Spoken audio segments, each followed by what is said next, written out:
السلام عليكم ورحمة الله. وعليكم السلام ورحمة الله. عليكم السلام ورحمة الله. يلا بينا نبدأ الحصة. Open your student book page 24.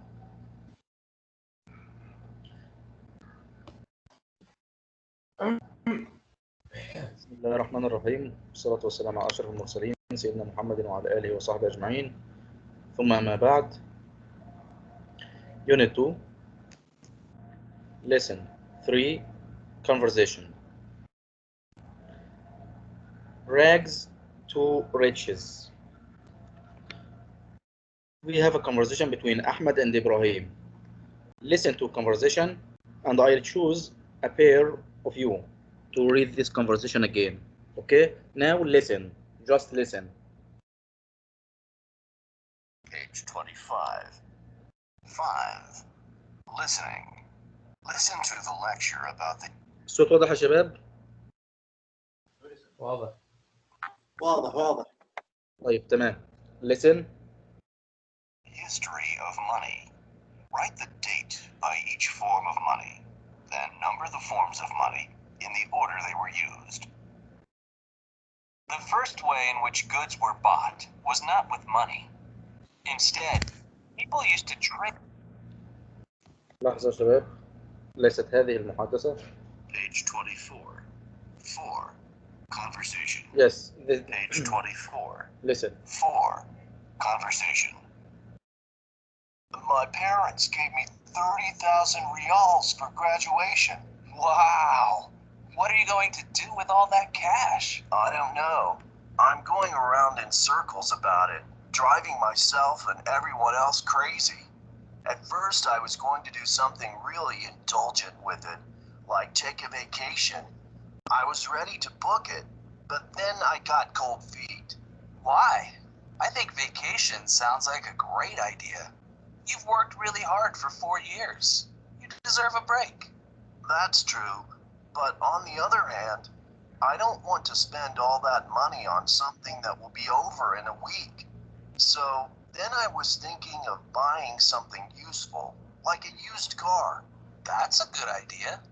Yeah, it would be a great convenience to have a car, but at the same time, I'm used to taking public transportation, and I really don't mind it.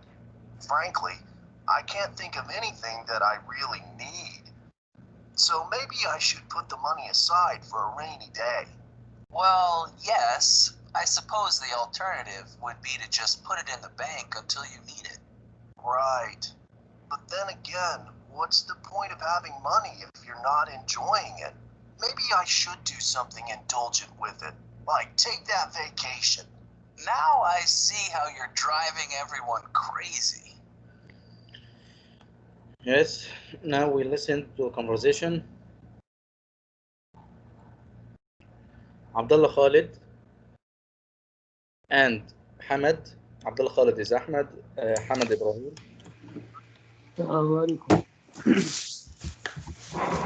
السلام. يا أستاذ اقبل مشهد. خلاص قبلت وفاة. تفضل يا عبد الله. My parents gave me 30,000 real for graduation. Graduation. What does it mean? Who can tell me the meaning of graduation? تخرج. Yes. تخرج. تخرج. Yes. Graduation. التخرج. حمد. Wow, what are you going to do with all that cash? I don't know. I don't know. I'm going around in circles about it, driving myself and everyone else crazy. At first, I was going to do something really indulgent with it, like take a vacation. I was ready to book it, but then I got cold feet. Yes, well done. طبعا الكلمات اللي باللون الازرق موجود معانيها تحت. going around in circles يعني بيفكر مليا، بيفكر في حاجات كتير ومش قادر يتخذ قرار ما. driving myself and everyone else crazy معناها ان هو يعني اتجنن او اتضايق ان هو مش قادر يتخذ قرار. indulgent means حاجه تستاهل، شيء يستاهل، شيء ذو قيمه، يعني حاجه تستاهل، عايز يعمل بيها حاجه بالفلوس دي، حاجه تستاهل. طيب في الاخر قال له got cold feet، يعني رجع في قراره، اتخذ قرار انه ياخد اجازه، بعد كده got cold feet رجع في قراره. حمد. Why? I think a vacation sounds like a great idea. You have worked really hard for 4 years. You deserve a break. Yes, deserve. حمد, you know the meaning of deserve? تستحق يعني. Yes, well done. Deserve a break لازم تستحق راحة. That's true, but on the other hand, I don't want to spend all that money on something that will be over in a week. So then I was thinking of buying something useful, like used a car.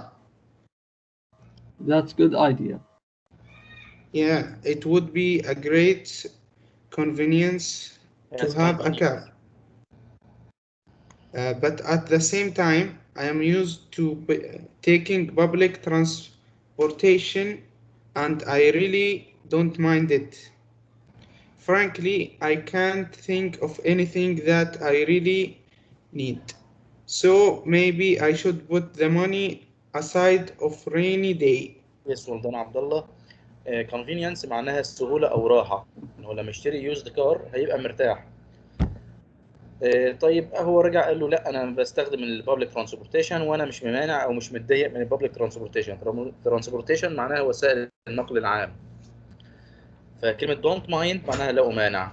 آخر حاجة put the money aside for a rainy day، إن هو هيحتفظ بالفلوس أو هياخد الفلوس ليوم مثلا للمستقبل، يعني يوم زنق. حمد. Well, yes, I suppose the alternative would be to just put it in the bank until you need it. Right, but then again, what's the point of having money if you are not enjoying it? Maybe I should do something indulgent with it, like take that vacation. Now I see how you are driving everyone crazy. Yes, thank you everyone. طبعا هو رجع في الآخر قال هستفاد بإيه لما أضع الفلوس في البنك؟ إيه فايدة الفلوس لو الإنسان ما استمتعش بيها؟ فهو هنا في الآخر قال له now I see how you are driving everyone crazy، إن كل واحد متضايق أو مش قادر يتخذ قرار معين بشأن الفلوس. طيب next question number 1. ركان, what options is Ahmed considering?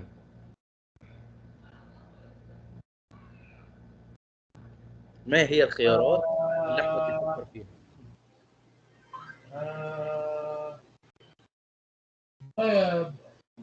buying car. Yes.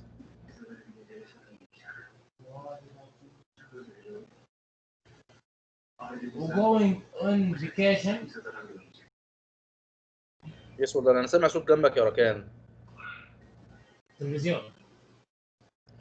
Buying a car and going to vacation. Yes well done. Or put the money in the bank. He is considering buying a car, going on vacation and putting the money in the bank. بيفكر في 3 حاجات. Next number 2. How is he driving people crazy? فارس الحربي. How is he driving people crazy?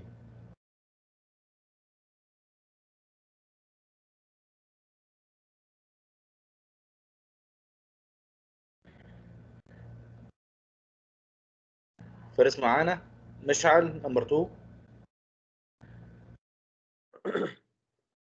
Because he can't like make a choice or make a decision. Yes, well done. Or you can say he can't make up his mind. Make up his mind يعني يتخذ قراره. Well done مشعل. الله يفتح عليك يا ابني. Because he can't make up his mind أو he can't choose his decide أو he can't decide his choice. مش قادر يتخذ القرار. The last one. What do you think he will do with the money? فهد من وجهة نظرك هو يعمل ايه بالفلوس؟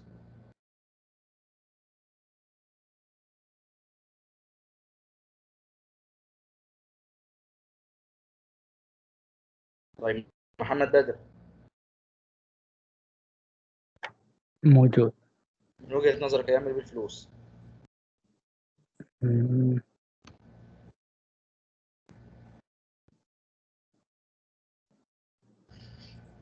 هو طبعا كتب لك هنا and why ولماذا. لماذا دي يعني ممكن تقول if I were him، لو انا مكانه I would كنت عملت كذا. if I were him مثلا I would put the money in the bank، كنت حاطط فلوس في البنك. if I were him I would buy a car، كنت اشتري سيارة. يبقى كده من رأيك انت هنعمل بالفلوس كذا، لان لو انا مكانه I think he will buy a used car because that is what I would do، لان هذا ما سوف افعله. حط نفسك مكانه يعني. طيب نيكست، اكيد كتبته يا شباب صحيح؟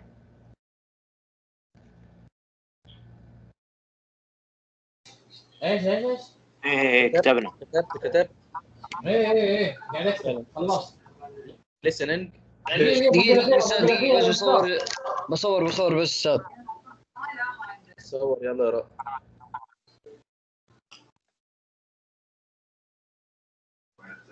صورت.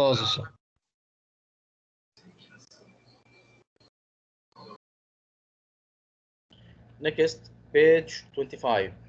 Listening. Listen to the lecture about the history of money. Write the date by each form of money, then number the forms of money in order they were used. طبعا هتكتب تحت ده تاريخ النقود، كيف أنشئت النقود.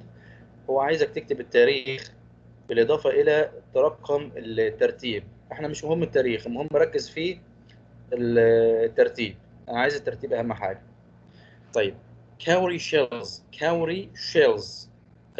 ده نوع من انواع النقود او التاريخ النقود مر بيها.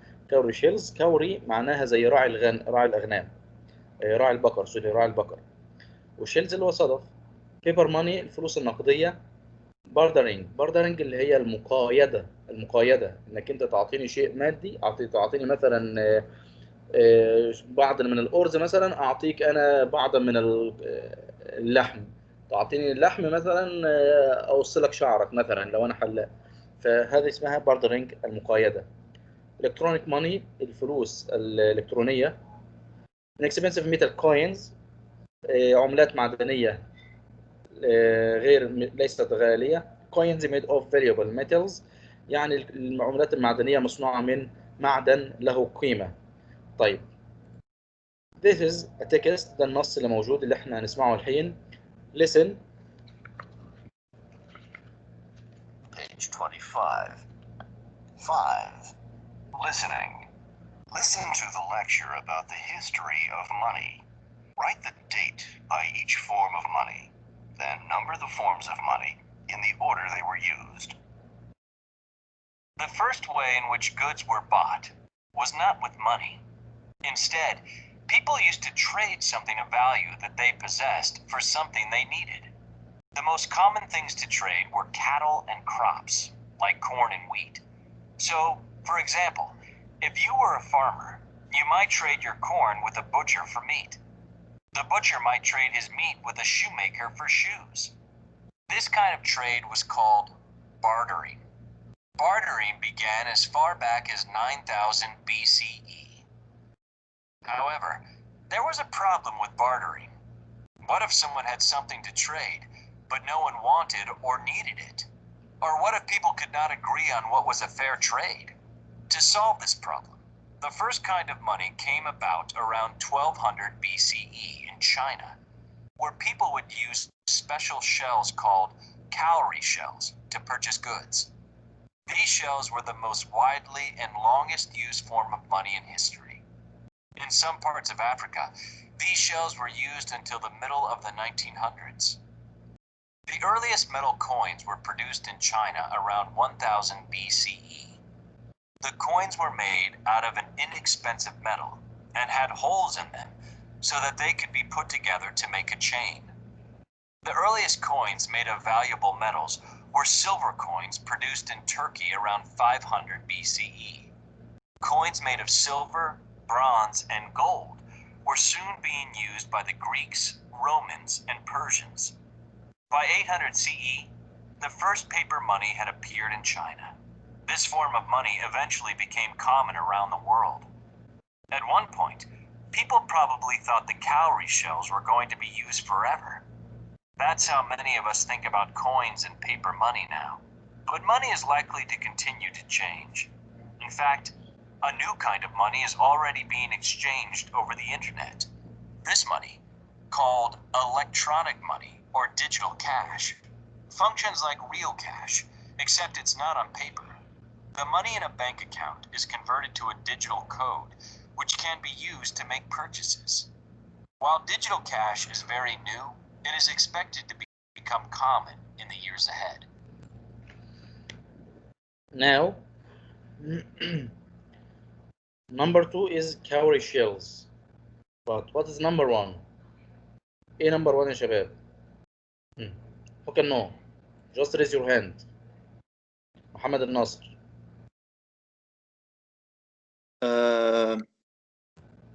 800 ورقم 6.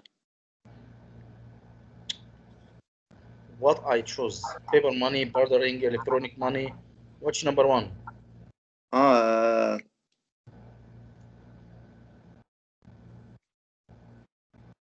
Bartering. Yes, bartering. بلاش ما تخليهاش تي، ما تقولش bartering. bartering المقيدة. Yes, well done. ممتاز يا محمد، الله يبارك فيك. ركان number 3. Which number 3? Number 3, inexpensive metal coins. Yes, well done. Inexpensive metal coins.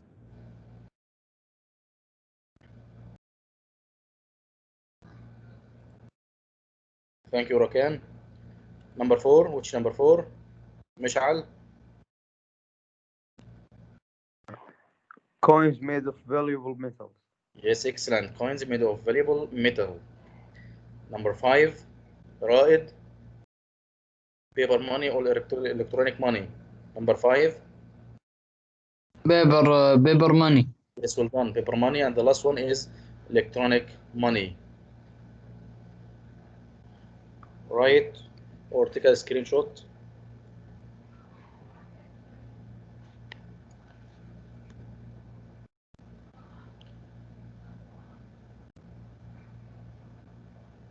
Next, pronunciation. Listen, in English, the past tense ending with ed. كلنا عارفين الفعل الماضي بينتهي بالed. هذا for regular verbs، الأفعال المنتظمة. لكن الed has 3 different pronunciation. لها 3 تقدر تنطقها ب3 طرق. The first one, the sounds of the verb end with p, k, f, s, ch or sh. لو الفعل انتهى بأي حرف من هذه الحروف pronounce the ending t. في نهايتها تكون t، تنطقها t. But if the verb end with b, g, v, z, h, th, j, m, n, these letters, pronounce the ending with d. هتنطقها كd. But the verb end with d or t. لو الفعل انتهى بأي حرف من ذلك d أو t تنطقها ed. تكسر كسرة بسيطة قبل الد، زي مثلا كلمة wanted. طيب هنا معطيك مثال لنطق حرف الاي دي كتي، وهي when worked. وهنا opened نطق الدي. أما هنا wanted. الكسرة بتكون كسرة بسيطة، ركز فيها عشان تقدر تلاحظها. طيب listen، حاول أشغلها. Page 25. 6. Pronunciation. In English, the past tense ending ed has 3 different pronunciations. For verbs that end in the sounds p, k, f, s, ch, or sh, pronounce the ending t, as in worked. For verbs that end in vowel sounds, or b, g, v, z, sh, th, j, m, n, ing, o, pronounce the ending as in opened. For verbs that end in the sounds t or t, pronounce the ending id, as in wanted. Listen and practice. 1. They traded something of value that they possessed for something they needed. 2. What if no one wanted or needed it? 3. The first coins were produced in China, and the first paper money appeared in China. 4. Money called digital cash is already being exchanged over the internet. طبعا يا شباب الليسننج والبرونسيشن ده ما بيجيش في اختبارات. الاختبارات عندك اختبار تحريري، فللاسف ده ما بيجيش في اختبارات. فقط هذا للعلم عشان تقدر تتكلم كويس. طيب next the last exercise, vocabulary building. You will see the following words in the reading match the words with their meaning. طيب خد معاني الكلمات، أعطيك معاني الكلمات باللغة العربية وأنت هتوصل معانيها بالإنجليش. Number 1 renowned. renowned مشهور. renowned اللي هي مشهور، اكتب المعاني مشهور. comply with معناها امتثال، يمتثل لشخص ما أو يطيعه. الامتثال هو الطاعة يعني.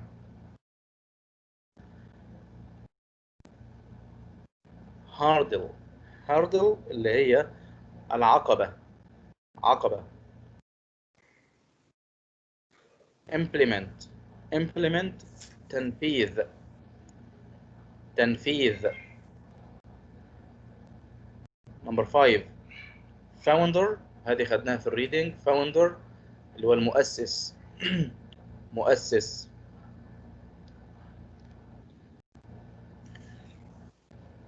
number 6 endowment. endowment اللي هو الوقف، وقف يعني زي منحة كده مثلا تقدم سنويا لمؤسسة معينة أو حاجة معينة. أنت عامل حاجة يعني معينة، كل سنة بتطلع مبلغ من المال لهذه المؤسسة، فبنسميها ده وقف، منحة أو وقف. 7 dispute. dispute خلاف، خلاف. the last one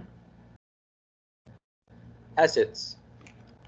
assets. assets الأصول، أصول الشركة، أصول مثلا أو كده الأصول.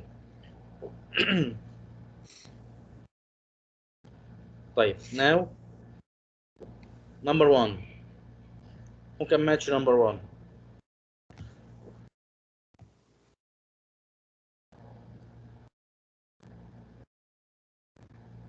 إن شاء الله أنتوا رافعين يدكم الحين يعني ولا من شوية؟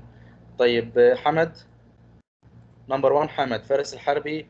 نمبر 2 تركي، لا سوري، هقول تاني يا شباب. حمد نمبر 1، فارس نمبر 2، أمجد نمبر 3، سعود السبيعي نمبر 4، عبد الله الغامدي نمبر 5. كل واحد بقى يجهز إجاباته. فيصل نمبر 6، عمر نمبر 7، and the last one وآخر واحدة تركي. وإذا في حد أخطأ نشوف علي. يلا نمبر 1. اتفضل يا حمد.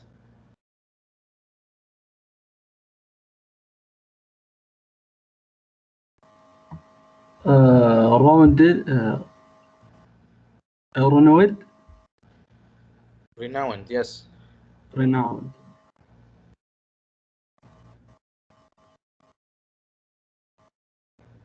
مشهور. ايه A. yes well done. A. الإجابات تظهر في الآخر. A. number 2 فارس. comply with. comply with G. G. yes well done. G.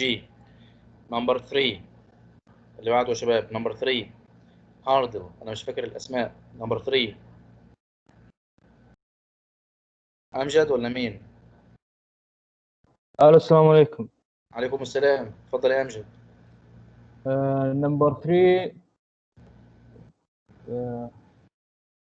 hard H. No, try another one. عقبة.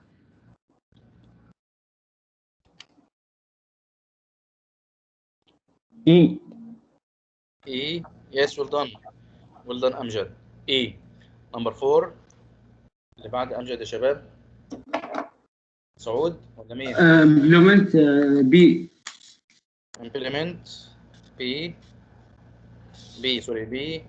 Yes, well done. Put into practice. Yes, well done. B. Number 5 عبد الله الحمد ولا مين؟ H. Founder. H. Yes, excellent. H. Number 7 number 6 endowment. endowment. فيصل. endowment amount of money that's is given. Yes, excellent. الله يفتح عليك يا فيصل، جزاك الله خيرا. Number 7 dispute. F. F. Yes, well done. F. The last one. Assets. Turkey.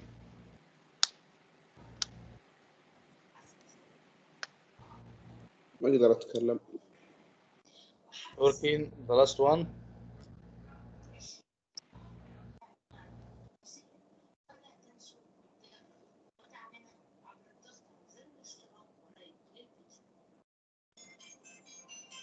تركي. آخر واحدة يا تركي. طيب علي.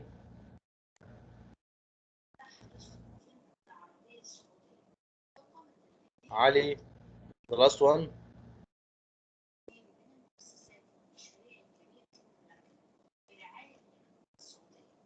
فهد.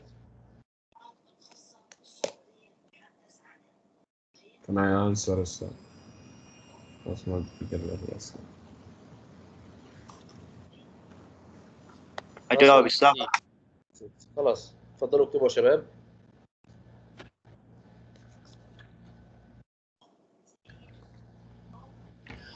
خلصت انا يا استاذ اطلع. لا. خلصت. اصبر يا ابني، مستعجل على ايه؟ خلص الوقت. طيب من فترة بقالنا فترة ما خدناش واجب في ورك بوك. هوم ورك بيج 14 صفحة 14 كاملة واجب كتاب النشاط. and 15 14 and 15 صفحة 14 و15 واجب. متى نسلم؟ صفحة 14 و15 الصفحة اللي أمامك صفحة 14 و15 هوم ورك at work book. متى نسلم؟